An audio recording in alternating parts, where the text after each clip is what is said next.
ଆମେ ବୃକ୍ଷରୋପଣ କରିଥିବା ତାହେଲେ ଆମ ଠାରୁ ବଳି ଧନ୍ୟ ଜଗତର କେହି ନାହିଁ।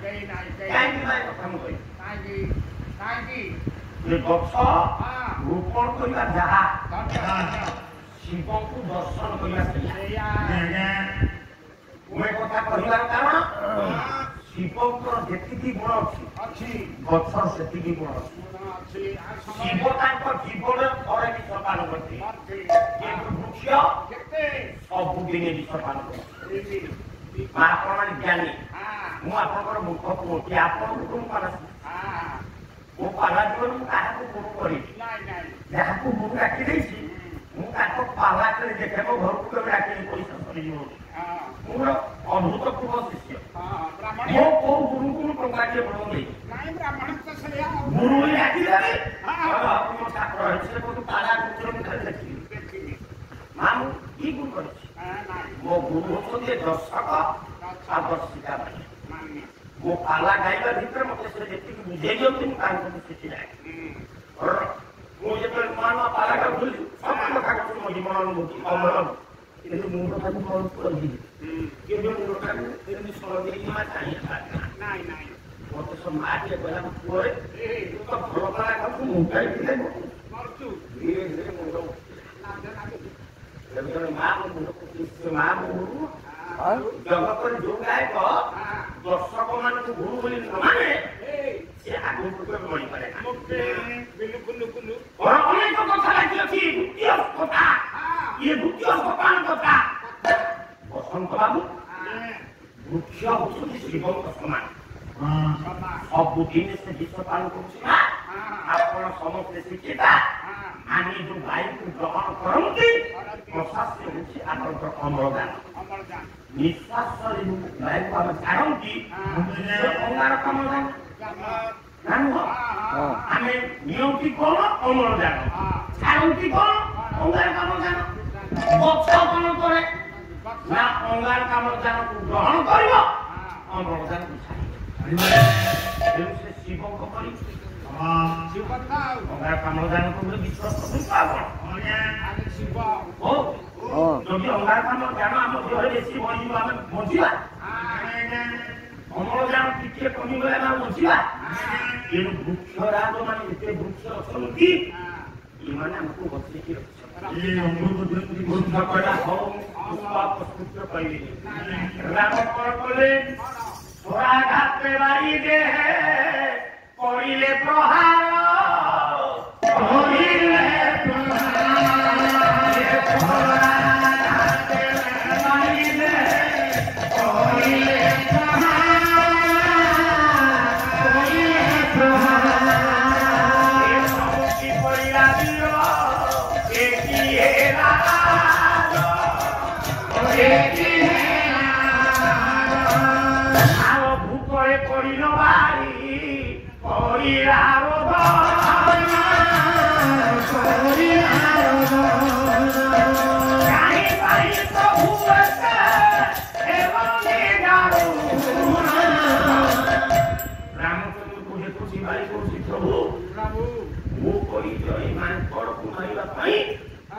ଆପଣ କଣ ସାହାଯ୍ୟ ଦେବେ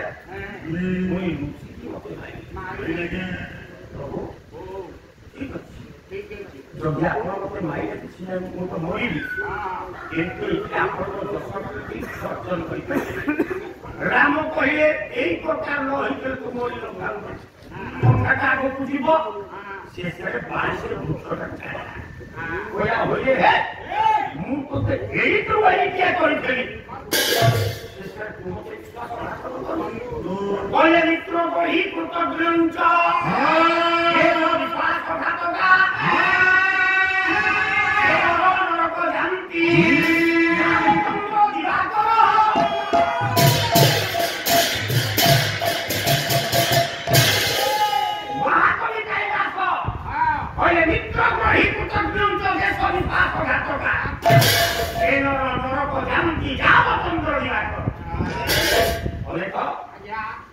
ସମାଲୋଚନାରେ କଲା ନାହିଁ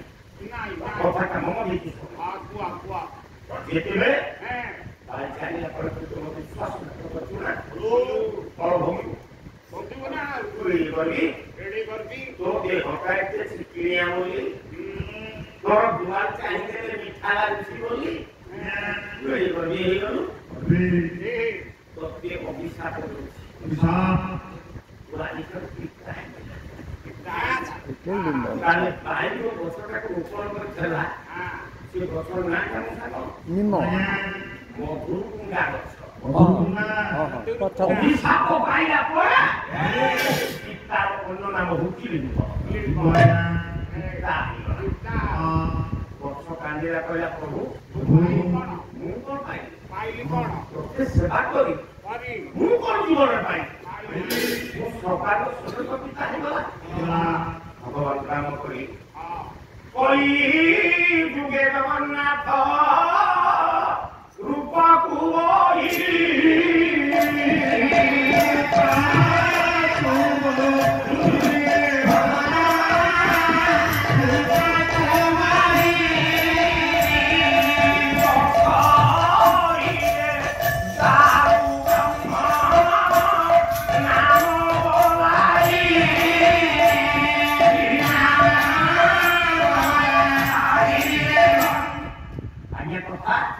ये कथा को आगु सुनी संगी पुराण सोता में पुराण को की मात्र कही खाली कलर दबा कथा बेरे बेरे दर्शक माने कहते आज्ञा आज नुआ विषय कोना क्यों ना जो गाय को नुआ विषय प्लस कर कोई बोला बोला कॉपी की विषय कोना कॉपी करछे अरे पुराण तो सोता में पुराण पंडित ताहले लिंबो गछ एकी पाई ता देहे भगवान रही हम हेले दारू जगन्नाथ नाम केते परे ही प्रथम हेले दारू द्वितीय हेले मुर्गा काहे की ना मुर्गा मांस भक्षण करिबा जेते व्यक्ति सब नहीं देछि मांस को भगवान खाइए मुहरे हाथ बोले मुहटा करे पळाई गला सत्य भगवान को संस्कार धवल वर्ण मुहका कोला मुहका कोला हबो देहका कानी धळा हबो करे हरे को सामने कोन जिके दिखती ना धळा हबो ना आउ अभिमान सामर्थ्य अभिमान को साहित्य करे मु कोन छांद ना छांद को जोर सुनो तला हबो अभिमान नु करी अप्राकृत प्रेम मूर्ति जय राधा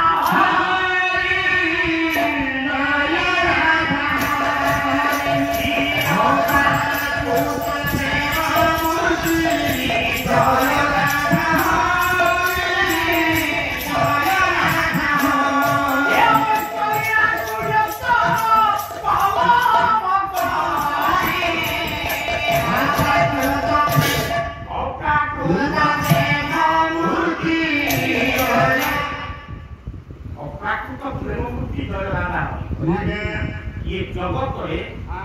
जे अपाकृत प्रेम धारण करि पारे जे प्रकृति तार बहुत दूर रे से प्रभु जगन्नाथ बाबर को उठे जगन्नाथ स्वामी भगवान भगत तुम्हें मु स्वामी कुछ आपण स्वामी कुछ ये जगत स्वामी कुछ भगवान ये स्वामी डाक्टर का के को देखो कहीं की भगवान को मन का कोला देह का भगवान अभिमान पहले जेहेतु से राधा को आलिंगन राधा गौ भावरे जगन्नाथ को राधा यदि जगन्नाथ को आलिंगन करिवे राधा को भगवान ये कोला एक प्रमाण तुई कोले कोला कोण आया तू जगन्नाथ बोली तू बुझियो हां आया कोण कहू जगन्नाथ स्वामी नाम पथगामी भव तुमे तू एकाल आउ तो पुओ जीव हां से कोण कहू जगन्नाथ स्वामी नाम पथगामी भव तुमे तो स्त्री जति की वस्त्र मधुर करिव जगन्नाथ स्वामी वो स्त्री स्वामी हां जगन्नाथ हां उनका दादी ना जरूर सुने सब हम कथा ये सफल जीव जगन्नाथ को स्वामी रखियो ये तो स्वामी रखियो ଜଗନ୍ନାଥଙ୍କର ଏଇଠି ଆଭାସଟା କଣ ଆସିବ? କଣ ଆସିଲା? ପଣ୍ଡିତ ମାନେ ବସିଛନ୍ତି ଆଜ୍ଞା, ଯୋଉମାନେ ଇଣ୍ଟ୍ରୋ ଆମର ନେବେ ଆମେ ଦୁଇ ବନ୍ଧୁ ଫେରିଲି ମନେର ପ୍ରକୋଷ୍ଠ ବାବୁ କୋଠାଏ ସୁବିଶ ଦଉଥିବଣି ସେଇଠି ଜଣେ ଜଣେ ପଣ୍ଡିତ ମାନଙ୍କ ଆବିର୍ଭାବ କଥାଟିଏ କହିବା ଆପଣଙ୍କୁ ଗୋଟିଏ ଭାଗରେ ଆପଣମାନେ ସମସ୍ତେ ମଞ୍ଜି ବସିଛନ୍ତି। ମୁଁ ଆପଣଙ୍କୁ କହିଲି 2 ମିନିଟ୍ ପରେ ଗୋଟାଏ କଥା କହିଲି। ମୋ ଜୀବନର ସବୁଠାରୁ ମୋ ପାଲା ଜଗତ ଭିତରେ ସବୁଠାରୁ ଗୋଟେ ମହାନ ମୂର୍ତ୍ତି ମୋ ହୃଦୟ ପର୍ଯ୍ୟନ୍ତ ରହିଛି। ଯାଜପୁର ଜିଲ୍ଲା ଗୋଟେ ପାଲା ଅନୁଷ୍ଠାନ ତାର ନାଁ ହଉଛି କଣ୍ଟିଗାଇ। ଆମ ପିଲାମାନେ ମନେ ରଖୁଛନ୍ତି ସେ ଗୋଟେ ପାଲା ଅନୁଷ୍ଠାନ ଅଛି ଆଜ୍ଞା। ସେ ପାଲା ଗୋଟେ ହରିଜନ ଲୋକମାନେ କରନ୍ତି। ଯୋଉ ବଡି ଭଜା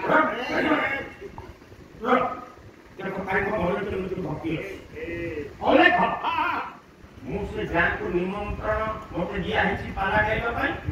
ସାର୍ ମୋର ତା ଭୁଲ ହେଲା, ମୁଁ ପଚାରି ପାଇଲିଣି ଯେ ମୋ ସହିତ କୋଉ ଗାୟକ ଅଛନ୍ତି। ଯିଏ ଥିବ ପଳେଇବା। ଗଲାବେଳକୁ ପୋଷ୍ଟର ମରା ହେଇଛି ଗାୟକ ଶେଖର ଜଗନ୍ନାଥ ବେହେରା। ମୁଁ କହିଲି ପିଲେ ଆପଣ ଗାଁକୁ ଯିବାନି, ସେଠୁ ଫେରିବା। ମୁଁ କଣ ଜଗନ୍ନାଥ ବେହେରା ସହିତ ପାଲା ଗାଇବି, ସେଠୁ ପଳେଇବା। ଏମିତି ବିଚାର କଲାବେଳକୁ ଗାଁର ମୁଖିଆ ଆସିଲେ, କହିଲେ କଣ କରିବା ଭାବୁଛନ୍ତି? କାହିଁକି ଆପଣଙ୍କୁ ଯଦି ମତେ କହିଥାନ୍ତି ଜଗନ୍ନାଥ ବେହେରା ମୋ ସହିତ ଅଛନ୍ତି, ମୁଁ ତ ଆପଣଙ୍କ ଗାଁକୁ ଆସିନଥାନ୍ତି ନା। କାହିଁକି କେବଳ ମୌଳମାନଙ୍କ ସହିତ ମତେ ଏଇଠି ପାଲା ପକେଇଦେଲ? ଆଜ୍ଞା ଆପଣ ଆପଣଙ୍କ ପାଲା ଗାଇଲେ, ସେ ତାଙ୍କ ପାଲା ଗାଇ ଆସୁନାହାନ୍ତି। କଣ ଜଗନ୍ନାଥ ବେହେରା ଦ୍ୱିତୀୟ ଥାକରେ ପାଲା ଗାଉଛନ୍ତି। ଯିଏ ରାଷ୍ଟ୍ରପତିଙ୍କ ପୁରସ୍କାର ଲାଭ କରିଛି। ଆଜି କାହିଁକି ନାମ ପାଲା ଦିଲ୍ଲୀ ଦରବାରକୁ ଯାଇ ପ୍ରବେଶ ହେଲାଣି। ଓଡ଼ିଶାର 2 ଜଣ ପାଲା ଗାୟକ ଲକ୍ଷ୍ମୀଧର ରାଉତ, ଜଗନ୍ନାଥ ବେହେରା ରାଷ୍ଟ୍ରପତି ପୁରସ୍କାର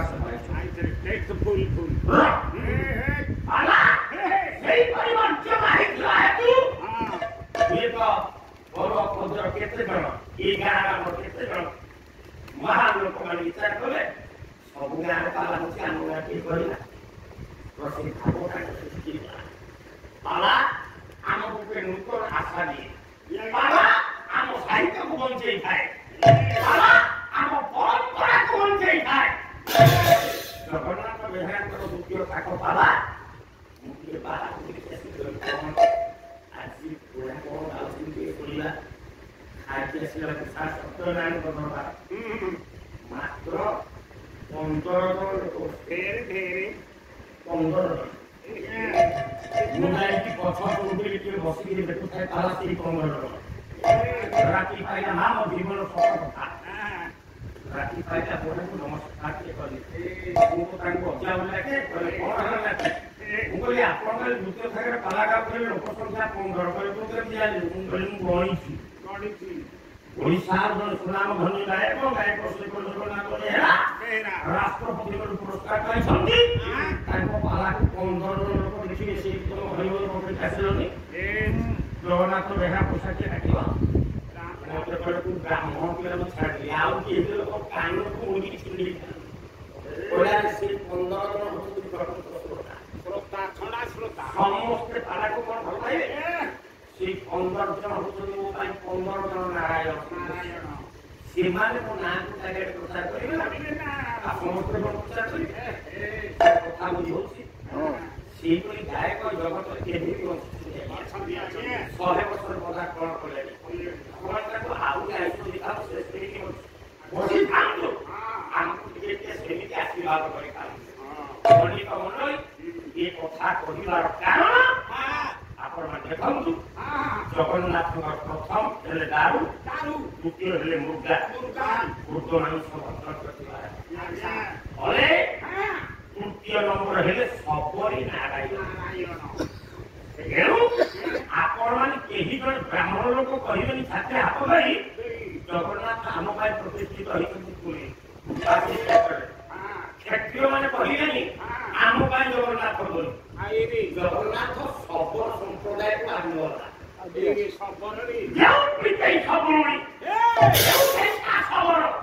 ଆଜି ଆମେ ଯେତେ ଢେଙ୍କାନାଳବାସୀ ଅଛନ୍ତି ସମସ୍ତେ ଗର୍ବ କରିବା ଉଚିତ। ଆଚ୍ଛା ଆଚ୍ଛା ଶ୍ରୀ ଜଗନ୍ନାଥ ସଂସ୍କୃତିକୁ এই ଶବର ଜାତୀୟ ମାନେ ପ୍ରଥମେ ଆରମ୍ଭ କରିଥିଲେ। ଆଉ ଢେଙ୍କା ଶବର କୀର୍ତ୍ତି ପାଇଁ ରାଜା ନିର୍ଦ୍ଦେଶ ଦେଲେ ଆଜି ସକାଳୁ ତୁମେ ଚାଲି ଚାଲି ଯେତିକି ଦୂର ଯାଇପାରିବ ତମକୁ 3 ଦିନ ସମୟ ଦେଲି। ଏ 3 ବର୍ଷ ଭିତରେ ତମେ ଯେତିକି ଦୂର ଯାଇପାରିବ ସେଇ ତ ସବୁ କାମନା କରିବ। ଆଜ୍ଞା ଯେତିକି ବାଟ 3 ଦିନ ଭିତରେ ଢେଙ୍କା ଶବର ଚାଲିଛି ଢେଙ୍କା ଶବର ନାମରେ ଏ ଜିଲ୍ଲାର ନାମ ହେଲା ଢେଙ୍କାନାଳ।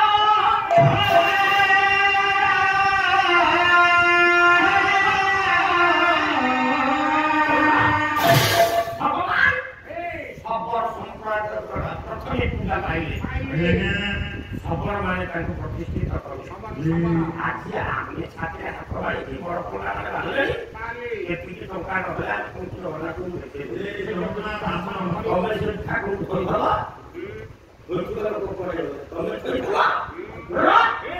ନାମ ହେଲା ଆପଣ ମାନଙ୍କର ଶବରୀ ନାରାୟଣ ତାପରେ ଜଗତ ତାପରେ ଜଗତ। ମୁଁ କାହିଁକି ତତେ ଠିଆ କରି ଲେଖ ପ୍ରଭୁଙ୍କର ପଞ୍ଚମ ନାମଟା ହେଲା ଜଗତ। ଜଗତ କିଏ କହିଲେ ଜଗତ ରୁକିଣା ସ୍ତ୍ରୀଣା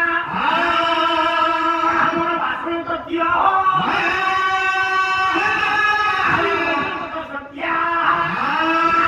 ଜଗନ୍ନାଥ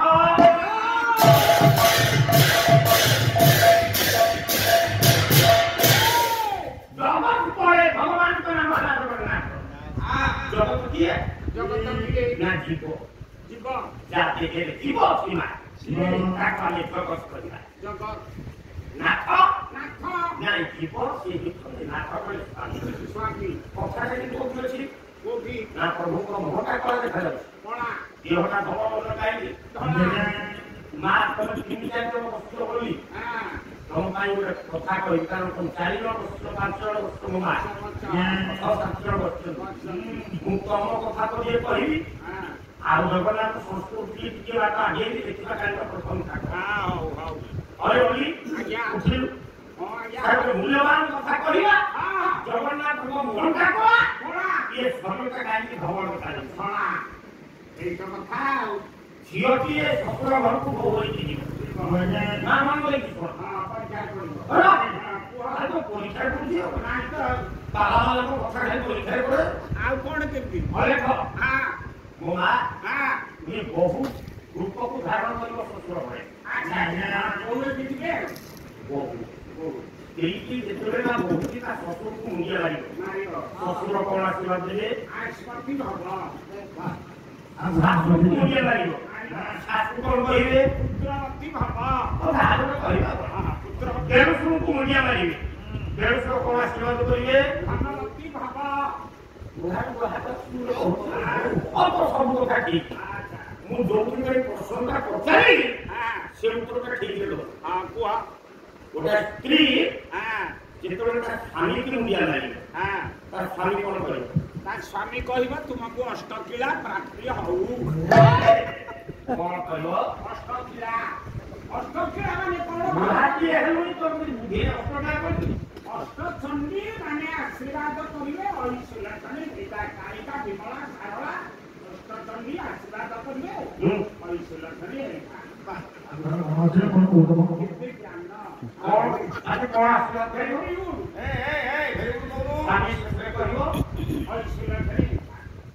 ତମ ଘରେ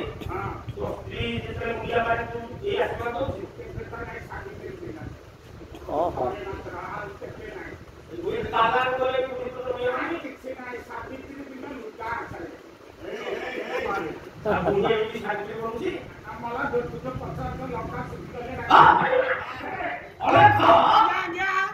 ସ୍ତ୍ରୀ ଯେତେବେଳେ ସ୍ୱାମୀକି ମୁଣ୍ଡିଆ ମାରିବ ସ୍ୱାମୀ କଣ କରିବ ଐଶ୍ୱର୍ଯ୍ୟ ଆଶୀର୍ବାଦଟା ସମ୍ପୂର୍ଣ୍ଣ ଭୁଲ ଆଶୀର୍ବାଦ ସମ୍ପୂର୍ଣ୍ଣ ଭୁଲ କେମିତି ହେଲା ଏ ବର୍ଷ ଆପଣ ମାନଙ୍କର ଅନୁଷ୍ଠାନ କର୍ମକର୍ତ୍ତା ଅତିକାନ୍ତ ବାବୁଙ୍କ ଠାରୁ ଆରମ୍ଭ କରି ଯେତେ ବଡ ଗୁରୁତର ଯାଉ କରି ଏ ବର୍ଷ ଆମର ପ୍ରକୃତ ବର୍ଷ କଲା ଦିଟା ବ୍ରାହ୍ମଣ ପିଲାକୁ ଲଗେଇବା ଲଗେଇବା ଜଣେ ହେଲେ ପାଢୀ ହଁ ଚନ୍ଦ୍ରଶେଖର ପାଢୀ ପାଡ଼ି ଆଉ ମାନସ କର ଦିଟା ବ୍ରାହ୍ମଣ ପୁଅ ହଁ ଚତୁର୍ଥ ବର୍ଷ ତ ହଁ ସଂଯୋଗ ହଉ କି ଆପଣଙ୍କର ପୁରୁଣା ହେଇଥାଉ ଚତୁର୍ଥୀ ଦିନ ତ ଜମା ନୁହଁ ଅଲି ଆଜ୍ଞା ଏ କଥା କହିବାର କାରଣ କଣ ମତେ ସାର୍ ପଚାରୁଥିଲେ କହିଲେ କରନ୍ତୁ ତମେ ଖାଲି ପାଲା ନା କିଛି ଧନ୍ଦା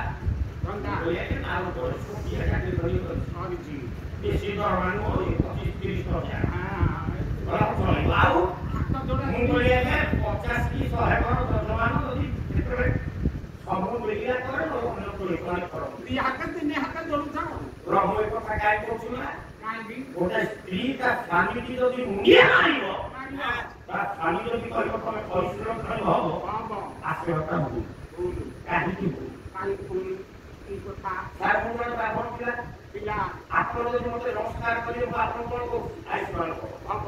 ହଁ କହିଦଉଛି ହଁ ଠିକ ଠିକ ମୁଁ ଦିନେ ରାସ୍ତାରେ ଯାଉଛି ଏକା ଏକା ମୁଁ ବିଚାର କରି ମତେ ଯଦି ନମସ୍କାର କରୁଛି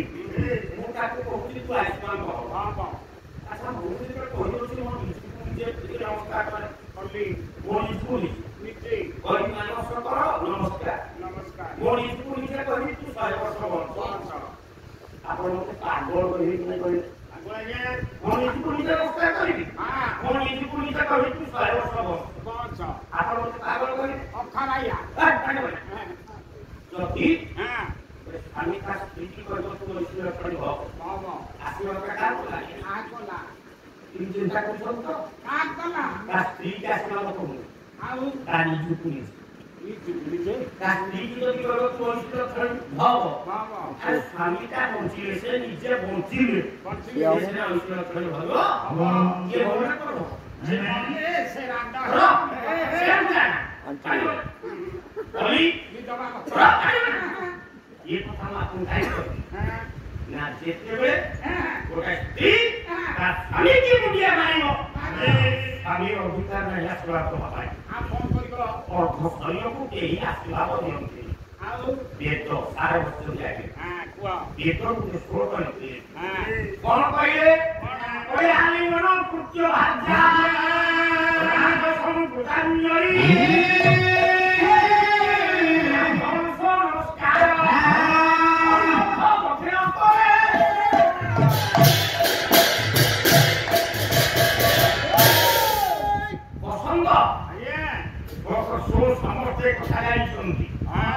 ଆଗରୁ କହିଛି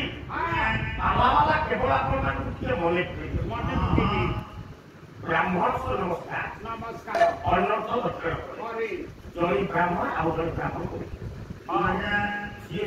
ସାନ ନନା ବଡ଼ ନନାକୁ ଦେଖି ନମସ୍କାର କରିବ ସିଏ ବଡ଼ ନନା ପ୍ରତି ନମସ୍କାର କରିବ ବୁଝଉଛା ଅନ୍ନଥ ଦକ୍ଷିଣ କରେ କରି ଆପଣଙ୍କର ପ୍ରଭୁ ହେଇକଙ୍କୁ ଆପଣ ନମସ୍କାର କରିବେ କରିବି ମାର ସିଏ ଆପଣଙ୍କର ପୁରୋହିତ କରାଇକା ତମ ଘରକୁ ଯିଏ ଯୋଜନା କାମ କରିବା ପାଇଁ ଆସନ୍ତି ହଁ ତାଙ୍କୁ ଆପଣ ନମସ୍କାର କରିବେ କରିବି ସିଏ ଯଦି ଆପଣଙ୍କ ପ୍ରତି ନମସ୍କାର କରିଦେବେ ଜଣେଇବି ବିପଦ କଣ ବିପଦ ଯଜମାନଙ୍କର 7 ଦିନ ଆୟୁଷ କରିବେ ହେ ଭଗବାନ ତାହେଲେ କରିବେ କଣ ये तो शास्त्र नियम जे कलित माने कहिले अन्नथ दक्षिण करे जजमान माने पुरोहितଙ୍କୁ नमस्कार कले बा मुंडिया आइले से दक्षिण करे आशीर्वाद देबा बितेइल बुढ़ा उठिला कोन करिब सारे ଆମେ ଯୋଡ଼େ ହାତ ଯୋଡ଼ିବୁ ତମେ ଗୋଟେ ହାତ ଟେକିବ ତମ ଏଇ ଗୋଟାକ ହାତରେ କଣ ଏମିତି ଅଛି ଯେ ହେଇଗଲା ଆମେ ଯୋଡ଼େ ହାତ ଯୋଡ଼ି ତମେ ଗୋଟେ ହାତ ଟେକିବ କଣ ତମ ହାତରେ ଅଛି सब बापा मान जाए କଣ କେମିତି କହିଲେ ये ब्राह्मण दक्षिण करे कौन वो भी पढ़ी तो पढ़ी पढ़े गंगा पहुंची कांगुस्ते गंगा यमुना नदी गोदावरी कबिया हिंदू कबिया अनामिका गोमती किए अष्टमदे सागरा ये धानी पूर्ण विधानी दक्षिण करे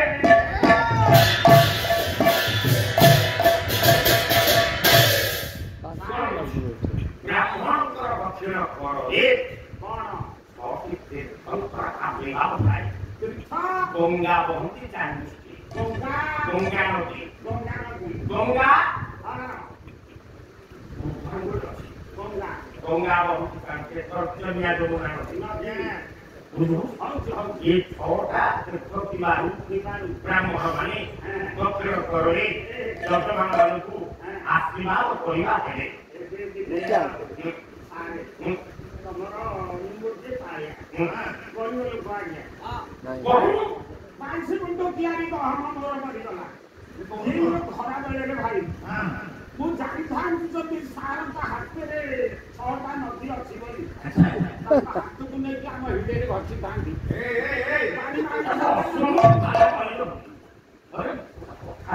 ଆଉ ମରୁଡ଼ି ହେଇଥାନ୍ତା ମରିଗଲା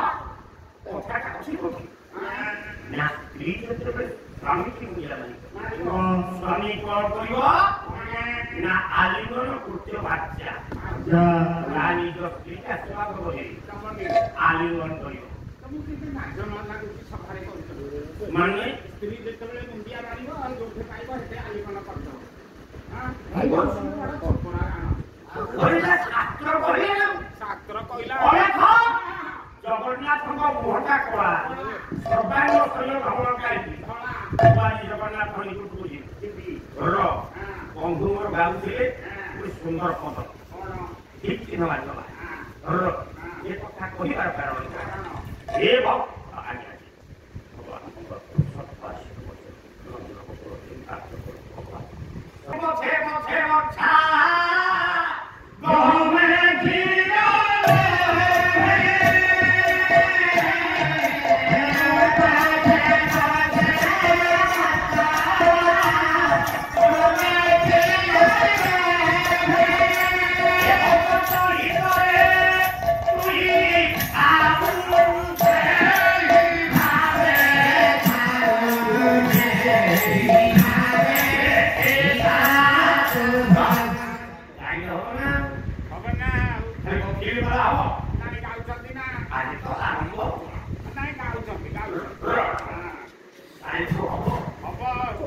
ବନ୍ଧୁ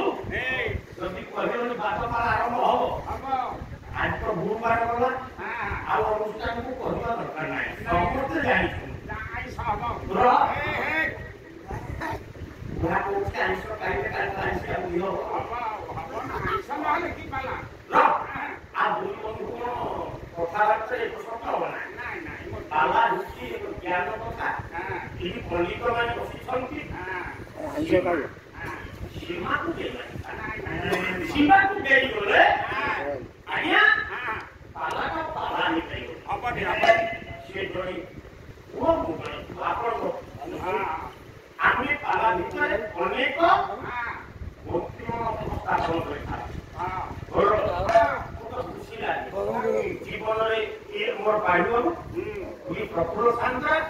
ଇଏ ଆପଣଙ୍କର ସଞ୍ଜୟ ପଣ୍ଡା ଏମାନଙ୍କ ସହିତ ପାଲା ନେଲେ ମୋତେ ବହୁତ ଆନନ୍ଦ ଲାଗେ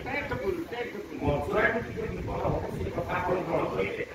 ତାକୁ ଦେଇ ହବ ନେଇଦେଲେ କିନ୍ତୁ ଆମେ ସୀମା ଭିତରେ କଥାବାର୍ତ୍ତା କରି ଦେଇଯାଇ ଆପଣ କାଲି ଫେସବୁକରେ ଦେଖିଥିବେ ଜଣେ ବାୟକ ଭିତରେ ମୁଁ ଦେଖିକି ଆସନ ଜଣେ ଭିତରେ ହଁ ସମ୍ପୂର୍ଣ୍ଣ ରୂପେ ଆପଣମାନଙ୍କର ଶଶୀଦାସ ମହାନ ଗାୟକ ମୁଁ ସେ ପଢିକି ଏମିତି ବିଶ୍ୱାସ ଯାଉନି ଆଉ ଆପଣଙ୍କର ଏ ମଞ୍ଚକୁ ପ୍ରଥମ ସମୟ ଆସିଥିଲେ ଦଳି ନା ଜୟ ବଡ଼ବଳି ଆଜ୍ଞା ତାଙ୍କ ବାୟକ କଣ ବାୟକ ଭିତରେ ଦିଆ ହେଲା ସେ ଅଶୋକ ବୋଲି ଯୋଉ ବାୟକ କଣ ବାହାରିଛି ଫେସବୁକ୍ ଆମେ କହୁଛୁ ଶଶୀଦାସ ବାୟକ ଯାଇ ତାଙ୍କୁ କୁଆଡେ ବାଡେଇଛି କଣ ପାଇଁ ହେଇଛି ଏ କଥା ମୁଁ କହିପାରିବୁନି ସେ ପାଲାର ଯୁକ୍ତି ପାଇଁ ଇଏ ଆଉ କିଛି ବ୍ୟକ୍ତିଗତ କାରଣ ପାଇଁ ଏମିତି ଯଦି ପାଲା ବାଲା ନିଜେ ଶିକ୍ଷା ଦେବେ ତାଙ୍କ ଭିତରେ ଯଦି କଳି କଜିଆ କରି ପାଲାକୁ ମହାଭାରତ ଭିତରକୁ ନେଇଯିବେ ତାହେଲେ ଆମେ ଶିକ୍ଷା ଦେବାଟା ସବୁଠାରୁ ବିଚାର କରିବା ତୃପ୍ତି ହବନି ଏମିତି ପାଲା ଗାୟକ ମାନେ ଅଛନ୍ତି ଆମେ ଏମିତି ସେ ଗାୟକକୁ କହିଦେବୁ ଏମିତି କହିଦେଲେ ଯେ ସେ ଗାୟକ ସାଗର ବାହାରିଲାନି ଆଉ ତୁ କହିଦେବୁ ସେ ବସା ଘରୁ ବାହାରିଲାନି ବାହାରୁଟା କାହାର ଏମିତି ଲୋକମାନେ ଯେମିତି ସେ ହାରିବି ଲୋକ ଜାଣିବେ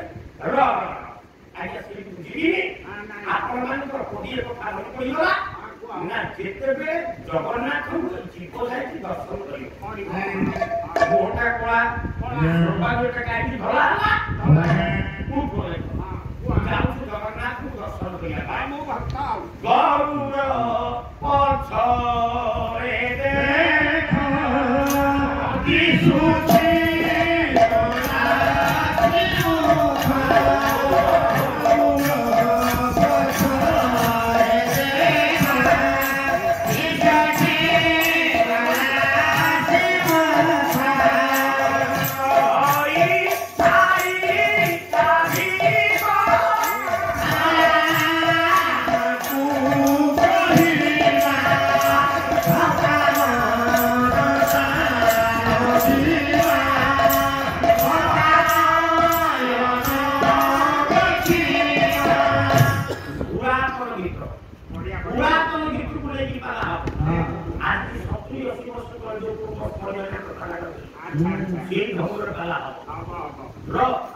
ये भजन आप पिला दिले ये भजन गाइले आपन को घर रोमांच आपन को हेली भुकला आमे आपन को पुआ आपन को नाती आमे आजकल बेरा जो गीत गाउछु धन्यवाद गाइया भरोसा मिलो ना भइबी ना देव कोरोना कोरिया का ना छी छी छी लो एमे सहारा भजन छी छी छी लक्ष्य भजन भजन गाइया भरोसा मिलो ना करी नहीं जेते डायरेक्ट ये बोलो कंठ पड़ियो नहीं किंतु आपण को से दिन स्मृति से भजन से प्रणाली जीवन तुम्हें जाई जगन्नाथ को निकट प्रवेश हेलो कौन कहिছো जगन्नाथ स्वामी मार्गपथगामी बाबा तुमे अरे কথা কে শুনো বেদ কহিছি আলিঙ্গন পুত্র ভাজ্যা দর্শন করতানি ভক্ত এই জগৎ তার স্বামী হেলা জগন্নাথ জগন্নাথ যেতেବେଳେ ভক্তକୁ ଦେଖି ଦିଅନ୍ତି ସେ କ'ଣ କରନ୍ତି କ'ଣ ଆଲିଙ୍ଗନ କରିବେ ଅଭିନୟ କରିବା ମନେ କରୁଥିଲେ ଭକ୍ତ ମୁଁ ହେଲି ଜଗନ୍ନାଥ ଜଗନ୍ନାଥ ହେଇପାରିବେ ଅଭିନୟ तू है स्त्री को नहीं पाना स्त्री है मेरी पैसा मोर सारा दरकार नहीं पाना पड़ी अरे की स्त्री हबो सारे हबो तू कोन हबो हां हां ऐसे ए बहाना दे देबो हकिन मने कर तू है स्त्री आओ आओ जगन्नाथ स्वामी जगन्नाथ को देखे हां आली कोन पुत्र भाग्य आज्ञा राज स्वरूप का दियो ब्राह्मण नमस्कार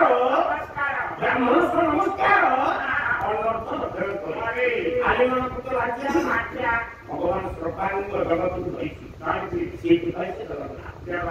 जगन्नाथ हाथ देखा देखि पारुछु नाइ कोन जाय गोड़ देखि पारुछु पुरी कोन नाइ ताहले जेते बेली जगत को से धारण करंती आकर हाथ अछि गोड़ अछि और सामने देखा जानी हाथ अछि कि जगन्नाथ हाथ अछि नाइ परा प्रमाण से पचाली मन बोले वो बापा को छेले तोरे जगन्नाथ का हाथ अछि पुराण पर कहिछि जगन्नाथ का हाथ अछि उठाइया दिने नलिया तोरा से हीरा होई पाछे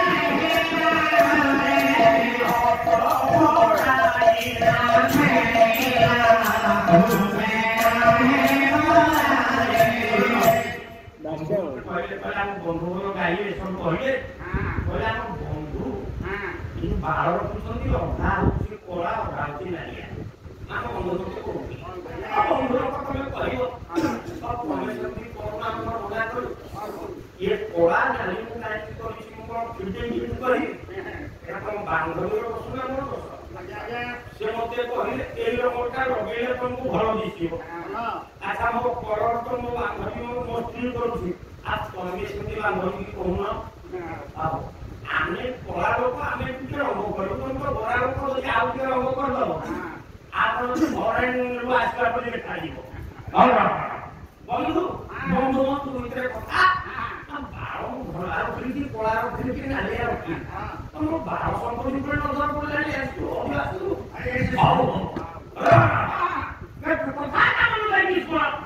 ଏ କଥା କହିବାର କାରଣ ଜଗନ୍ନାଥଙ୍କର ହାତ ଅଛି ବୋଲି ଦାସିଆ ବାବୁ ନଡ଼ିଆକୁ ମାଗଣା କଲେ ଦାସିଆ ବାବୁର ନଡ଼ିଆଟା କଣ୍ଡା ପୁଅ ନେଇକି ଦେଲା କହିଲା ଠାକୁର ଏଟା ଦାସିଆ ବାବୁ ନଡ଼ିଆଟା ଦେଇଥିବେ ଏ ଗପ ଆପଣ ଶୁଣିଛନ୍ତି ସତ ଘଟଣା ଜଗନ୍ନାଥ ହାତ ବଢ଼ିକି ନଡ଼ିଆଟା ଦେଲେ ସେତିକି ନୁହଁ ଆପଣ ମାଳିକା ଗୌରୀର କଥା ଜାଣିଥିବେ ମାଳିକା ଗୌରୀ ଯେତେବେଳେ ଦହିପାନ ଦେଲା ଦହି ପିଇ ଦେଲେ ପଇସା ପତ୍ର ନଥିଲା ଜଗନ୍ନାଥ ମୁଦ୍ରିକାଟାକୁ ଓଦା କରିଦେଲେ ତାହେଲେ ସତ ମିଛ ତାହେଲେ ଜଗନ୍ନାଥ ଯଦି ମୁଦ୍ରିକାଟାକୁ ଓଦା ପକେଇଲେ ଜଗନ୍ନାଥ ମୁଦ୍ରି ପିନ୍ଧୁଥିବାର ମୁଦ୍ରିକାଟା ଓଦା ପକେଇଲେ ତାର ହାତ କଣ ଆଙ୍ଗୁଠି ଦେଖ ବାହାରିଲାଣି ଏଣୁ ଜଗନ୍ନାଥଙ୍କର ହାତ ଅଛି ଗୋଡ଼ ନା ଆଜିକି 60 ବର୍ଷ ତଳେ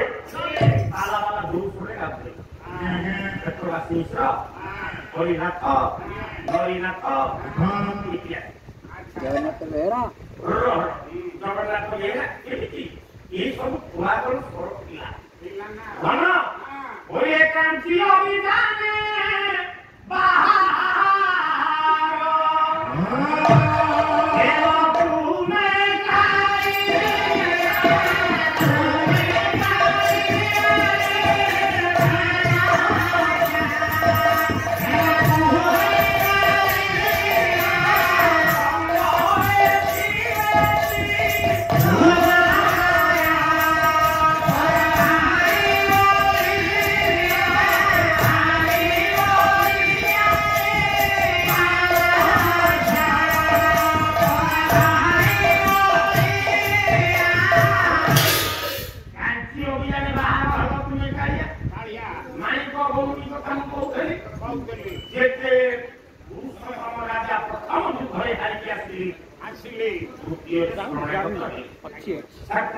ନାଇଁ ଅଛି ପରା କହିଥିଲି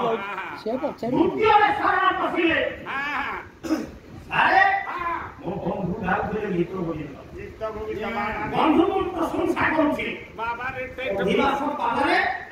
ଜଗନ୍ନାଥଙ୍କର ଗୀତ ଗୋବିନ୍ଦ ପ୍ରତି ଗାଇବା ଯୋଉଠି ମୋର ବନ୍ଧୁ ତାକୁ ପୂର୍ଣ୍ଣ କରିଛନ୍ତି ଧନ୍ୟବାଦ ବନ୍ଧୁ ତମେ ଗୀତ ଗୋବିନ୍ଦ ମୁଁ ବୋଲି ଉଜ୍ଜଳ କରିଲେ ଦର୍ଶକ ନା ତମେ ନିଜେ କହୁଛ ଗୀତ ଗୋବିନ୍ଦ ଗାଇଲେ ଜଗନ୍ନାଥ ଶୋଇଲେ ଜଗନ୍ନାଥ ଗୀତ ଗୋବିନ୍ଦ ଗାଇଲେ ଉଠିଲେ ଏତେ ମୋ କଥା କହୁଛ ମୋ ବନ୍ଧୁର ଗୀତ ଗୋବିନ୍ଦ ଗାଇଲେ ଜଗନ୍ନାଥ ଶୋଇଲେ ଖାଲି ସେ ଉଠିବେନି ଆହୁରି ଉଠିବେନି କି ବସିବେନି କିଛି ନାହିଁ ଗାଇଲା ବେଳେ ଧାରା ଅଛି ନା ରାଜା ପୁରୁଷୋତ୍ତମ ଦ୍ୱିତୀୟ ଯୁଦ୍ଧ କରିବା ପୂର୍ବରୁ ଜଗନ୍ନାଥ ନିକଟ ସ୍ମରଣ କଲେ ଜଗନ୍ନାଥଙ୍କ ନିକଟରେ ଦୁଇ ହାତ ଟେକି ଗୀତ ଗାଇଲେ ସମର୍ପଣ ଭାବ ଗୀତ ଗୋବିନ୍ଦ ମୋ ଚନ୍ଦ୍ରା ବାବୁ ଆମ ବନ୍ଧୁ ଗାଉଥିଲେ ଆଉ ଏ ବନ୍ଧୁ ଆଇଲେ ମୁଁ କହିଛି ତମକୁ ତମେ ହଉଛ ଅନ୍ନପୂର୍ଣ୍ଣା ଚାକର ତମକୁ ଖାଇଲେ ତମ କଥା ଶୁଣିଲେ ସୁଗାର ମିଳିବ ଶ୍ରୀତ କମଳାକୁଚ ମଣ୍ଡଳ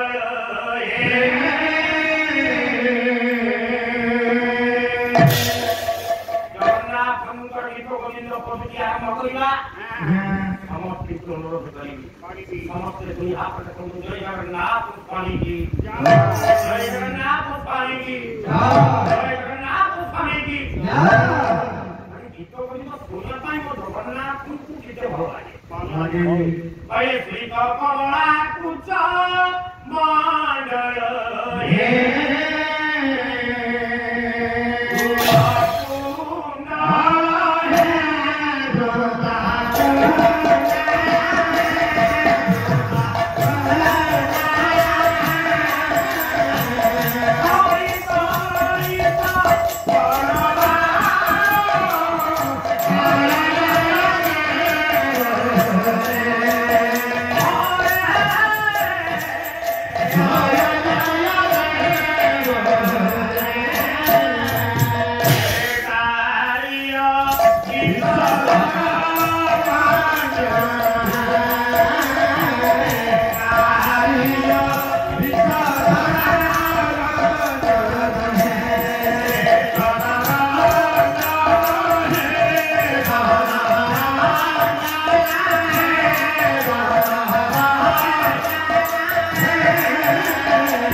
जगन्नाथ शून्यवाणी देले पुष्पतम चिंता करना एथर आमे आगे जीवु तमे पछरे जीवु तार कथा सुनि पालु बुझिउ त आमे किछि संपूर्ण काम कले धेनु पछे पछे मछा गोले धेनु कले माने गाई गाई पछरा तुइ काई दोबे इके खीरो पाई हां एनु भक्त पछरे भगवान काई दोबे आगे जो भक्त पछरे जीवे भगवान काई की ना ताकि भक्ति रो स्थान करी आखिरी खीरो पान करू भगवान इके भक्ति रो स्थान करी बेटा पछरे भगवान ठीक अछि तो ये तू एठी तक जगन्नाथ चक्र में विचित्र घटना घटला कोन घटिला भगवान सदाबेले भक्तर पक्षर गोडांती ये तू प्रथम प्रदान करिए आमे आगे छी कोन तू एठी पक्षर अच्छा भगवान बोले आगे पक्षर वाला मान भक्त ताले भगवान अनेक वेश को धारण करी सिपाही वेश को धारण करी घोड़ा घोड़ा को चढ़ी बोले घोड़ा चढ़िया के घोड़ा चढ़ी इतने कार्यक्रम अनुसार गोहलक्ष्मी जो मां को पचरा गला मां कांचो बिना सजानी तो सफल हां ना कांचो बिना उठना करती ना राजा पुरुषोत्तम से कहा को घर करूले ना पद्मावती ना ठीक है अच्छा जगन्नाथ को आशीर्वाद पाई जगन्नाथ आगे गले ना पुरुषोत्तम आगे गले ना जगन्नाथ बलराम आगे गले उससे घोड़े की चाली चली ना घोड़ा पे घोड़ा ऐसा कहलो जगन्नाथ को घोड़े कर दिए बलराम को घोड़े कर दिए उल्टा पलटा मां तो चला गया हां बड़ा जगन्नाथ तो कालिया शिव उधर कोला घोड़ा कर दिया और चले ये कोला घोड़ा कर दिया से चीज को बोले हां ये तो उत्तर ठीक कर दिया अच्छा अच्छा जगन्नाथ के घोड़ा घोड़ा कर दी चढ़ी बंधु कहिले ताको रूप होछि धरा तळा ये सेट कर ले बा घोड़े आ आपन को बोलिया बलराम चढ़ी घोड़ा काहे की करने को हम तो सम बोले अच्छा ये भगवान घोड़ा घोड़ा चढ़िले घोड़ा घोड़ा चढ़िले बलराम आनिया जाऊ सुन कुआ तो सार दिए आनिया जा घोड़ा नहीं सारा कुछ कहू बापा हां यार घोड़ा नहीं से घोड़ा चढ़िले जगन्नाथ बड़ अच्छी बोली से घोड़ा चढ़ी आनिया घोड़ा जाऊ जाऊ कहि हाथ तो गुण बोला जगन्नाथ को आंगुठी देखो माई काने बोली दही की पानी वो हाया ये लुटेरा के कोरा होई वो हाया ओ फंडा ये पुपुको या खड़ा गयो विश्वकर्म तो भाई करे माई का बोली तो हिकी करिया पे जाउसी आई बहुत छंद है हां दाई लोगाई ने पाला हवन को जो हवन नहीं पाला गाई ना तो आगु है आदि का पेलो हां आओ अभिनो बाकी ये है दीनो अच्छा हां विवो अरे हां दीनो पुस्तक पे मधु से था भुवन के प्रवेश होई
আমি চোরাই চোরাই খাওছি ଏ ଦହି ଥିଲା ଆମର ସବୁଠାରୁ ପ୍ରିୟ ଆଜି ଦହି ପାଇଲେ ନାହିଁ ଦେଖ ଗୋପାଳ ଦହି ବିକ୍ରି କରୁଛି ବଳରାମ କହିଲେ ଜଗାରେ କିଲୋ ତେର ପ୍ରକାର ଏବେ ତ ଯିବୁ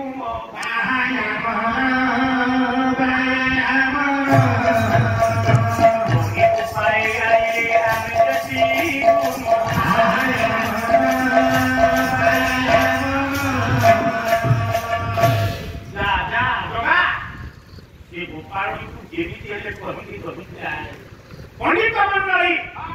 କଥାଟା ଜଗନ୍ନାଥଙ୍କର ହାତ ଅଛି ଗୋଡ଼ ଅଛି କିନ୍ତୁ ଆମକୁ କାହିଁକି ଦେଖାଯାଉଛି କହିବା ଆଜ୍ଞା ସେଇ ସମୟରେ ଯେତେବେଳେ ଆପଣମାନଙ୍କର ଜଗନ୍ନାଥ ଭାଇ ମାଣିସା ଗୋଇଲ ନିକଟରେ ପ୍ରବେଶ କଲେ ମା ଆମକୁ ଟିକେ ଦହି ଦିଅ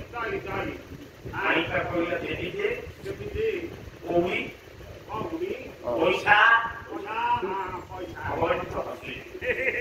କହିଲେ ତୋ ନାଁଟା କଣ କହିଲୁ ମାଣିକ ଆଉ ଟିକେ ହସିଲେ କାହିଁକି ହସିଲେ ଗୋପାଳ ପରେ ତମେ ହସିଲ କାହିଁକି କହିଲେ ଗୋଟେ କଥା କହିବି ତୋ ନାଁଟା ଯାହା ମୋ ନାଁଟା ସେଇଆ କଣ ତମେ ଅଣ୍ଡିରି ପୁଅ ଗୋପାଳ କହିଲା ମୁଁ ସ୍ତ୍ରୀ ଲୋକ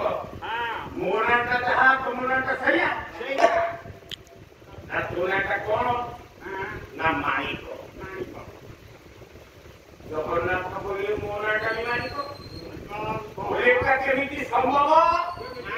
ଏଟା କେମିତି ସମ୍ଭବ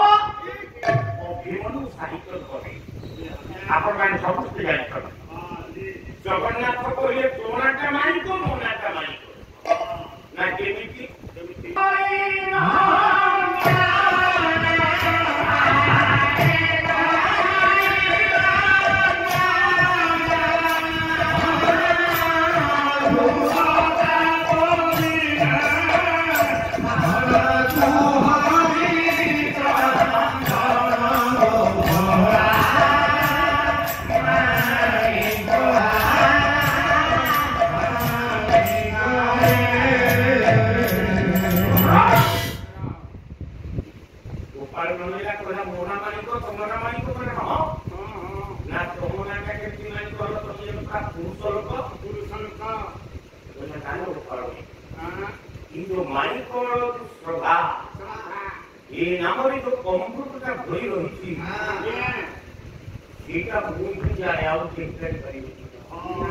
କାହିଁକି ଜାଣିଛୁ ଗୋଟେ ପୁଅର ନାମ ଅନେକ ଦିଅନ୍ତି ଦାଦା ନାମ ବାପା ନାଁ ଦେବେ ବଡ ଭାଇ ଦେବ ବିଭିନ୍ନ ଦେବେ ନାଁ ଗୁଡାକ ସବୁଠୁ ମିଠା ନାଁଟା କିଏ দিয়ে ଜାଣିଛୁ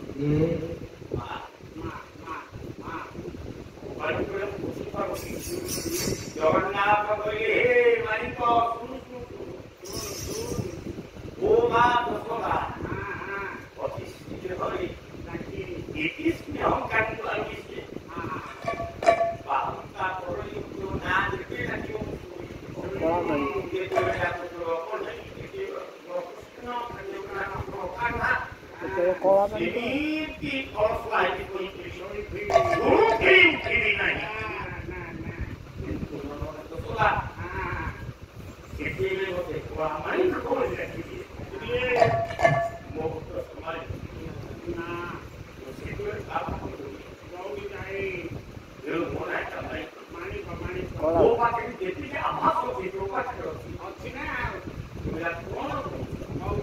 ଜଗନ୍ନାଥ କହିଲେ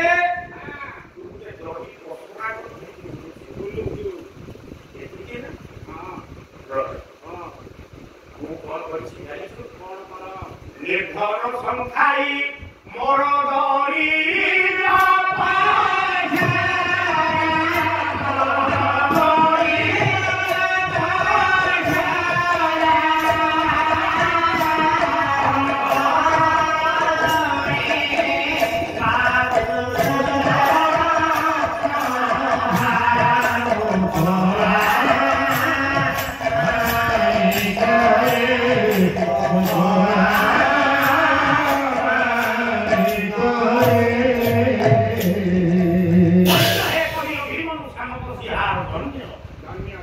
ତମ କଲମ ଅନ୍ୟ ସାହିତ୍ୟକୁ ତମେ ଦେଖିଲେ ଦୁଇ ମୁଣ୍ଡରେ ଯଦି ପସରା ଧରିକି ଦୁଃଖର ପସରା ଧରିକି ଯେତେ ଭକ୍ତ ଭକ୍ତାମାନଙ୍କ ସମସ୍ତ ଦୁଃଖକୁ ବହନ କରିବା ବାଲା ମାଇକା କହିଲା ମାଇକ କହୁଛି ଏ କୃଷ୍ଣ ଏ ଜଗନ୍ନାଥ ମନେ ମନେ ଭାବୁଛି ମୁଁ କଣ ତମକୁ ଜାଣିପାରୁନି ମନେ ମନେ ଜାଣୁଛି ପୂର୍ବଜନ୍ମ କଥା ହଉ ମୈତ୍ର ବସିଲେ ବୋଲି ତମେ କଣ ମୁଁ ପଇସା ଦବନି ସେଇଠି ହାତ ସହିତ ମୈତ୍ର ବସିବ ଓହୋ ଯାହାକୁ ଦହି ପିଇ ସାଇଲେ ମୋ ପଇସା ଦିଅ ମୈତ୍ର ବୋଲି ମୁଁ ଛାଡ଼ି ଦିଅନ୍ତି ଘନେଇକି ମୋ ଦହି ପିଇକୁ ସବୁ ପିଇ ସାଇଲେ ଭାଇ ମୁଁ ତମକୁ ଛାଡ଼ି ଦେଇଥାନ୍ତି ଛାଡ଼ିବାକୁ ଜାଣିଛ ଶାଶୁ ମର ଗଣ୍ଡି ଧରିବ ମୋ କାନ ମୁଳିଏ ବୋଲା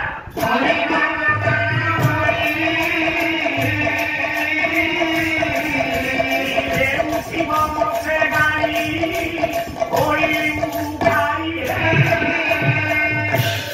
ମୁଁ ସବୁ କହିପାରିବି ମୋ ଶାଶୁର ଗାଈ ଧରିକି ଆସିଛି ଶାଶୁ ମୁଢି ସେମିତି ସେ ଦୁଆର ବନ୍ଧରେ ଅନେଇକି କେତେ ପଇସା ମୁଁ ଧରିବା ଖାଲି ପସରାଟାକୁ ଧରିକି ମୋ ଶାଶୁକୁ କହିବି ଦିଟା ପିଲା ସେପଟେ ଜବାନ ପିଲା ଯାଉଥିଲେ ଶ୍ରମିକ ପିଲା ଦିଟା ସେ ମାଗିଲେ ବୋଲି ମୁଁ ତାଙ୍କୁ ଦେଇଦେଲି ମୋ ଶାଶୁ ମତେ କଣ କହିବ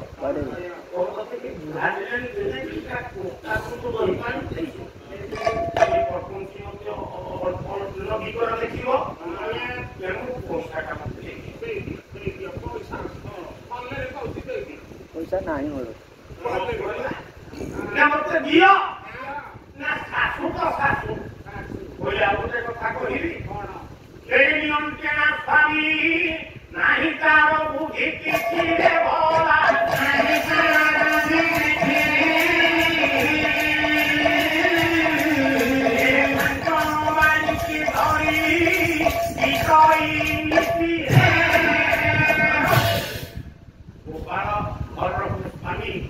ସେ ଯଦି ଜାଣିବ ମୁଁ ବହି ପସରା লিখিছি ଆଉ ପଇସା ଧରିକି ଆସିନି କୋଉ ଯୁବକକୁ ବହି କାମ ଦେଇଛି ସେ ଛାଡ଼ିବ ସେ ଛାଡ଼ିବ ସେ କହିବ ତୋର ପାପ କର୍ମ ବୋଧେ ଯୁବକମାନଙ୍କ ସହିତ ମିଶି ସେ ବାଟେଇବ ତମେ ଦଉନା ମୈତ୍ର ପଛରେ ମତେ ପଇସା ଦିଅ ଭଗବାନ କହିଲେ ଠିକ ଅଛି ଦେଖନ୍ତୁ ଜଗନ୍ନାଥଙ୍କର ହାତ ଗୁଡ଼ାକ ଦେଖୁଛେ ନାହିଁ କିନ୍ତୁ ଏ ମାୟା ଦିଶେ କେମିତି ମାୟାକୁ ଧାରଣ କରିଛି ମାୟା ତତେ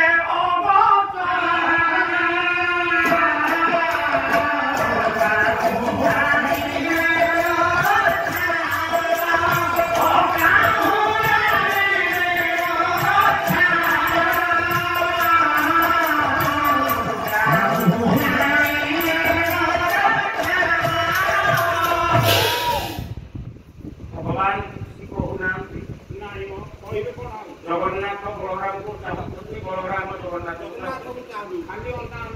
ମାଟା କାନ୍ଦିଲାଣି କଣ କରିବା ଜଗନ୍ନାଥ ଭକ୍ତଙ୍କ ସହିତ ଟିକେ ଲାଗିବା ପାଇଁ ଭଲ ଏଇଟା ହଉଛି ତାଙ୍କର ତ ନିତିଦିନିଆ ଅଭ୍ୟାସ ସେ ଭକ୍ତଙ୍କ ସହିତ ଟିକେ ଖେଳିବାକୁ ଭଲ ଲାଗିଥାନ୍ତି ସାରେ ଏ ଯୋଉ ଲୀଳା ଚାଲିଛି ଇଏ ଭକ୍ତ ଭଗବାନଙ୍କ ଲୀଳା ପ୍ରଥମ ସକାଳରେ ବନ୍ଧୁ ଯେତେବେଳେ ପାଲା ଗାଇଲେ କଣ ଏତିକି ଲୋକ ଥିଲେ ବହୁତ ଲୋକ ଥିଲେ ଦ୍ୱିତୀୟ ଥାକରେ ଲୋକମାନେ ପୂର୍ଣ୍ଣିମାଟା ଖାଲି ଆପଣଙ୍କ ମଞ୍ଚ ନୁହଁ ଆମେ ଯେତେ ଅବସ୍ଥା ମଞ୍ଚ ହଉଛୁ ଥାକରେ ଜୀବନ ଗୋଟିଏ ବର୍ଷ ମଞ୍ଚ ଦେଖିଲି ଆପଣଙ୍କ ଆଶୀର୍ବାଦ ଆପଣଙ୍କ ଢେଙ୍କାନାଳକୁ ହିସାବରେ କୋଉ ଗାୟକ ଢେଙ୍କାନାଳର ଏପର୍ଯ୍ୟନ୍ତ ସମସ୍ତଙ୍କୁ ଯାଇନାହାନ୍ତି ଆପଣଙ୍କର ଆଶୀର୍ବାଦ ମା ପ୍ରମାଣ ତାରିଖ ବର୍ଷ କଲା ସଂଯୋଗ ନାୟକର ଆଉ ସିନ୍ଧୁ ଜଳେ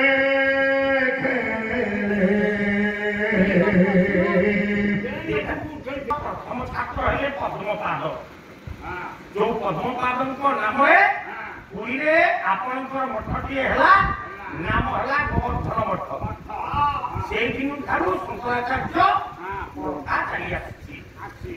ଜଗନ୍ନାଥଙ୍କୁ ଯେତେବେଳେ ପାଚେରୀ କରାଯାଇଥିଲା ସେଇ ଜାଗାରେ ସେ ଗୋଟେ ବରଗଛ ରୋପଣ କରିଥିଲେ। ଯେତେବେଳେ ତାକୁ ବାହାର କରାଗଲା ଜଗନ୍ନାଥ ଶଙ୍କରାଚାର୍ଯ୍ୟ ଛାତ୍ରମାନଙ୍କୁ ପଠେଇ ତୁମେ ଏଇ ଜାଗାର ମୂର୍ତ୍ତିଟାକୁ ଧରିକି ଆସ। ଗଲାବେଳକୁ ମୂର୍ତ୍ତି ଅନେକ ଦିନ ଧରି ଆଜ୍ଞା ମୂର୍ତ୍ତିଟା ସେ ମାଟି ଭିତରେ ଥିବାରୁ ସମ୍ପୂର୍ଣ୍ଣ ରୂପରେ ହେଇଯାଇଥିଲା। ତେଣୁ ସେଇଟା ଥିଲା ଆଷାଢ଼ ମାସ ପୂର୍ଣ୍ଣ ସେଇ ଦିନ ଠାରୁ ଆପଣମାନଙ୍କର ନୂତନ ବିଗ୍ରହ ସୃଷ୍ଟି କରିଥିଲେ ଶଙ୍କରାଚାର୍ଯ୍ୟ। ବୁଝିଲା? ଏବଂ ଆଉ କେତେକ ଐତିହାସିକ ମାନେ କୁହନ୍ତି ସେଇଠି ସେ ପଠେଇଥିଲେ ଆପଣଙ୍କର ନେପାଳ ରାଜାକୁ କାହାକୁ? ନେପାଳ ରାଜା ପଠେଇଥିଲେ ଚଳନ୍ତି ଆପଣଙ୍କର ଆଜ୍ଞା ବନ୍ଧୁ ଏ ମୋର ପ୍ରଶ୍ନ ପଚାର କଲେ ଉତ୍ତର ମୁଁ ଦେଇଛି ମୁଁ ଶୋଇପଡ଼। ଆଜ୍ଞା ପୁଣି ମା ତମ ମନେ ଆସିବ ଜଳନ୍ତି ଶାଳ ଗ୍ରାମ ଆମେ ଯୋଉ ଘରେ ଶାଳ ଗ୍ରାମ ପୂଜା କରୁଛେ ସବୁ ପଥର ଯୋଉ ଚଳନ୍ତି ଶାଳ ଗ୍ରାମ ଆପଣ ଚାହୁଁଥିଲେ ସେ ନରମ ଏବଂ ଏବେ ବି ପରୀକ୍ଷା କରାଯାଇଛି। ଆଜ୍ଞା ଆପଣ ପଞ୍ଚାମୃତ ତିଆରି କରିବେ କ୍ଷୀର ଦହି ଗୁଡ଼ ସମ ପରିମାଣରେ ହବ ପଞ୍ଚାମୃତ। ପଞ୍ଚାମୃତ ପ୍ରଣାଳୀଟା କରୁଛେ ସେଟା କରିପାରୁଛେ। ଯଦି ପାଏ ଖଣ୍ଡେ କ୍ଷୀର ଦଉଛେ ପାଏ କିଛି ମୂଲ୍ୟ ସମ ପରିମାଣ ଯେତିକି ବହୁ ସେତିକି ଗୁଡ଼ ସେତିକି ଘିଅ ସେତିକି କ୍ଷୀର ଏଇଗୁଡ଼ିକୁ ପଞ୍ଚାମୃତ ପଞ୍ଚାମୃତ ଭିତରେ ଏ ଚଳନ୍ତି ଶାଳ ଗ୍ରାମକୁ ଆପଣ ବୁଝେଇବେ ଧୀରେ ଧୀରେ ପଞ୍ଚାମୃତ ଏ ଚଳନ୍ତି ଶାଳ ଗ୍ରାମ ନେପାଳ ରାଜାଙ୍କ ଠାରୁ ଶଙ୍କରାଚାର୍ଯ୍ୟଙ୍କର ଛାତ୍ରମାନେ ଯାଇକି ଧରି ପ୍ରଥମ ଆଜ୍ଞା ଏହାକୁ ଆଜ୍ଞା ଆରମ୍ଭ କଲେ ପ୍ରତିଷ୍ଠା କଲେ ଆଷାଢ଼ ମାସରେ। ତେଣୁ ଯୋଉ ଦିନଠୁ ପ୍ରତିଷ୍ଠା ଆରମ୍ଭ ହେଲା ସେ ଆଷାଢ଼ ସାମିଲ କରାଗଲା। ଯଦି ସତର୍କ ବିଷୟ ବନ୍ଧୁ କହିଲେନି ଆଉ କଣ ପ୍ରଶ୍ନ ଦେଇଛନ୍ତି ଆପଣ କହିଲେ ମୁଁ ତା ପ୍ରଶ୍ନ ପକେଟରେ ଧରିକି ଯିବି। ଆଜିକାଲି ଆପଣ ପ୍ରଶ୍ନ ଉତ୍ତର ମୋବାଇଲ ଟିଭିରେ କେତେ ସବୁ ପ୍ରଶ୍ନ ଉତ୍ତର ବାହାରୁଛି ନହେଲେ ପୁରୁଣା ନଥିଲେ ଆଜ୍ଞା ସତ କଥା ଏ ଗାୟକ ମୁଁ ପଚାରିଥିଲି କଣ ହବ ଆଉ ମୋବାଇଲ କହିଦେବେନି ଓ ସତ କଥା କହୁଛି କଣ ଏଟା କଥା କଣ ଅଭ୍ୟାସ କରିଥିଲେ ହବ ନା କଥାକୁ ଛାଡ଼ିବା ଗୀତ ସମାନ ବସନ୍ତ କାଲି ପ୍ରଥମ ଜାଗ ପାଲା ନଦର ପ୍ରକୃତା ଆପଣମାନଙ୍କର ଭଗବାନ ଭକ୍ତଙ୍କ ସହିତ ଖେଳିବା ପାଇଁ ଭଲ ପାଆନ୍ତି। ସେ ଭକ୍ତ ସହିତ ଯେତେ ଖେଳିଲେ ତାକୁ ସେତିକି ମଜା ଲାଗେ। ମାଇଟାକୁ ଶେଷରେ ଜଗନ୍ନାଥ କହିଲେ ମାର ସେ ମାଗିଲା ଠୁ ନା ନାହିଁ ଯଦି ମୁଁ କରିବି କେମିତି ଗୋଟେ କାମ ମୋର ବଡ ଭାଇଟା ଅଛି ତାକୁ ଧରିକି ଗଲେ କଣ କରିବ କହିଲା ଇଏ ଚାଷ ମାସରେ ନମ୍ବର ୱାନ୍ ବଳଟା ମୁଁ କହିଲେ ତୋର କେତେ ରାଜି ଜମି ତଥାପି ତାକୁ ଚାଷ କରିବା ପାଇଁ 2 ମାସ 3 ମାସ ଲାଗିବ। ଏଇଟାକୁ ଗୋଟାଏ ଦିନ ସଫା ଯେମିତି କରୁ ଚାଷ କରିବ ମାଇଟାକୁ ସେରା ବଡ ଭାଇ କହିଲା ସାନ ଭାଇ ପରୀକ୍ଷା କରୁଥିଲେ ନା କହିଲା ହଁ ମା ୟାକୁ ଦରମା ଦବୁନି ନବୁ ସେ ତ କାମ କରିବ ନା କିନ୍ତୁ ଏ ବଡ ଭାଇ ତ ଦୋଷ କଣ କହିଲା ବଡ ଭାଇଟା ଯେତେବେଳେ ଶୋଇଥବ ନାକ ଭିତରୁ ସାପ ସାପଟାର ମଣା ହଉଛି ସାପଟା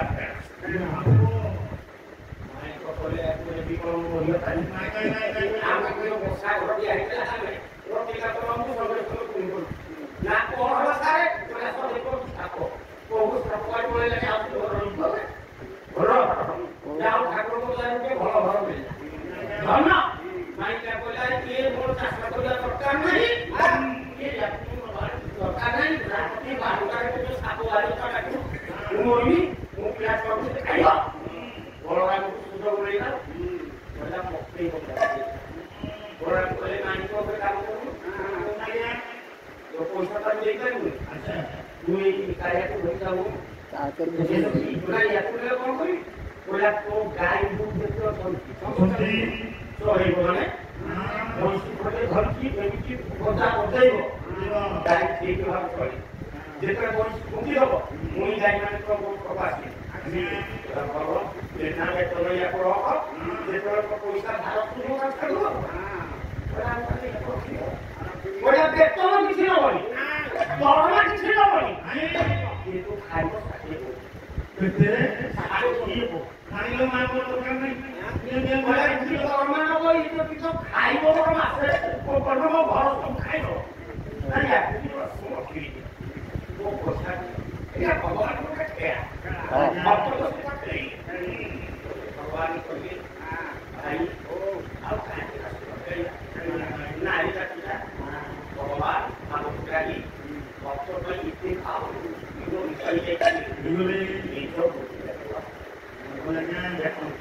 ଆପଣଙ୍କୁ ଫଟୋ ଦେଖୁଛନ୍ତି ଜଗନ୍ନାଥଙ୍କର ହାତ ନାହିଁ ଗୋଡ଼ ନାହିଁ ଭଗବାନ ବୁଦ୍ଧି କାଠ ମତେ କାଲି ଟିକେ ମନେ ପକେଇବେ ଜଗନ୍ନାଥଙ୍କର ହାତ ଅଛି ଗୋଡ଼ ଅଛି କିନ୍ତୁ ଆମକୁ କାହିଁକି ଦେଖାଯାଉ ତା ପ୍ରସନ୍ନ କଲେ ଜଗନ୍ନାଥ ବିଷୟ ଦେଖି ଯାଉଛି ମୋର ମୁଁ ପିଠାଟାକୁ ଧରେଇ ଦେଲି ଧରେଇ ଦେଲେ କଣ କରିବି କହିଲା ଶୁଣୁ ଆମ ପଛରେ ରାଜା ପୁରୁଷୋତ୍ତମ ତୁମେ କିଏ ନା ଆମେ ତାଙ୍କ ଶୂନ୍ୟ ପରା ଶୂନ୍ୟକୁ ଯାଉଛୁ ପଇସା ପତ୍ରକୁ ପାଣି ସୈନିକମାନଙ୍କୁ କେବଳ ପଇସା ପତ୍ର ଦିଏ ଆପଣଙ୍କର ଯେବେ ଭାରତ ପାକିସ୍ତାନ ଭିତରେ ଯୋଉ ଯୁଦ୍ଧ ହେଲା ଯୋଉ ଯୋଦ୍ଧାମାନେ ଯାଇକି ସବୁ ଗୋଳି ଫୁଟୁନ ଧୋଇଲେ ପକେଟଟା ଗୁଣ ଟଙ୍କା ଦିଆ ଦରମା ନେଲା କହିଲେ ପଇସା ପତ୍ର ଧରିକି ଯିବେ ବୁଲିଲେ କୋର୍ଟର ସେ ନିୟମ ଅଛି ସୈନିକ ଯୁଦ୍ଧ କଲାବେଳେ କୌଣସି ପଇସା ପତ୍ର ପକେଟରେ ଧରିବ ନାହିଁ এই নিয়মটা এপর্যন্ত আমি পালন করছি বুঝে দিলে জগন্নাথ କହିଲି ଏ ମୂର୍ତ୍ତିକାକୁ ଦେଖିଦେଲେ ମୋ ପାଳନା ଯେତିକି ପାଇବା କଥା କିନ୍ତୁ ଡବଲ ପାଇବା ସୀମା ନାହିଁ କେତେବେଳେ ପୁରିଆ ଆସିବ ପୁରିଆ ରାଜା ଆସିବେ ପୁରୁଷୋତ୍ତମ ଆସିବେ ସେ ତ କହୁଛି ଗଲେ କଣ କଣ ଦେଖେଇବି ଆଉ କଣ ସେ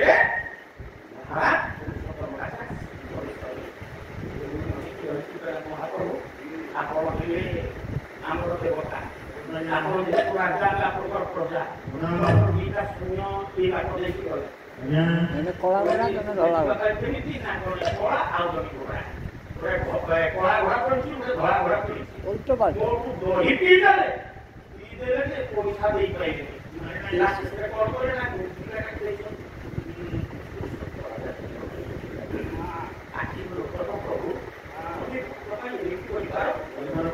ଜଗନ୍ନାଥଙ୍କର ମୂର୍ତ୍ତିଟା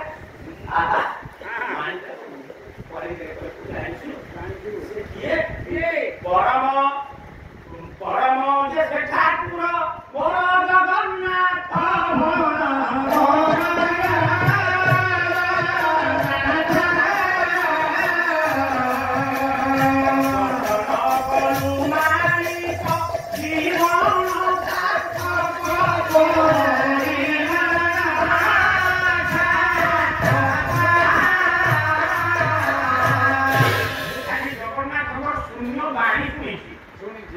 ମୁଁ ସ୍ୱପ୍ନା ଦଶ ଦେଖିଛି ସ୍ୱପ୍ନ ଜଗନ୍ନାଥ କହିବି ଶୂନ୍ୟ ବାଣୀ କରିଦେବେ ଭକ୍ତ ହେଇକି ସେବା କରିକି ଦେଖିପାରିଲି ଦେଖିବା ଦୂର ଥାଉ ନିଜ ହାତରେ ଆଜ୍ଞା କହନ୍ତି ତାଙ୍କ ନାଁରେ ଆଜ୍ଞା ମାଂସ ପାଟନ ଆଉ ଆପଣମାନେ ଯେତେବେଳେ ଯିବେ ଦଳକେ ଦେଖିବା ପାଇଁ ସେଇଠି ଗୋଟେ ଦହିକିଆ ଛକ ସେଇଠି ପେଟ ହେଇଥିଲା ବୋଲି ଆମ ଶାସ୍ତ୍ରକ ବା ପଣ୍ଡିତମାନେ କୁହନ୍ତି ଯାଉନା କାହିଁକି ଭଗବାନଙ୍କର ହାତ ଅଛି ଗୋଡ଼ ଅଛି ସେଇଥିପାଇଁ ଚାଷୀ ଆବାବୁ ନଡ଼ିଆକୁ ଘେରା କରିଥିଲେ ଆଉ ଆପଣଙ୍କର କାନ୍ତି ଅଭିଯାନ କରିଥିଲେ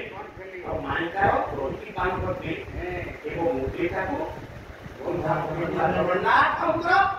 ଏ ପୁରୁଷୋତ୍ତମ ରାଜାଙ୍କୁ ମାଣିକା ଗୌରୀ ଦେଇଥିଲା ये जगन्नाथ विभिन्न रूप धारण करि पारे शेष करे भगवान को नाम होला जगन्नाथ जगत रूपी स्त्री मानकु बा भक्त मानकु तांकर से नाथ ही पाइले खाली ही पाइले एनु आपण मानकर सेही जगन्नाथ बलराम मा सुभद्रा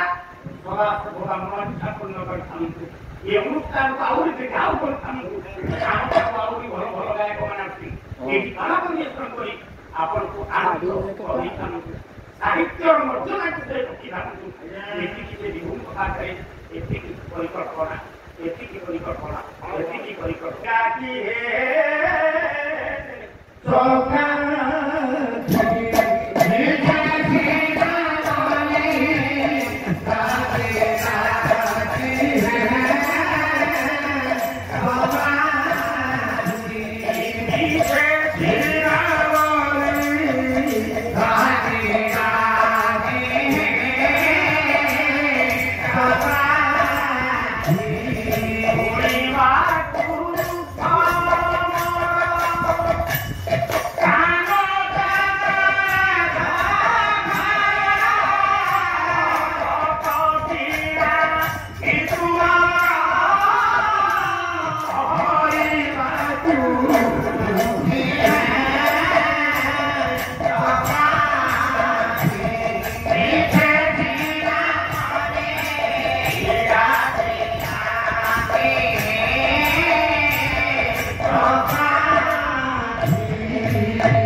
Oh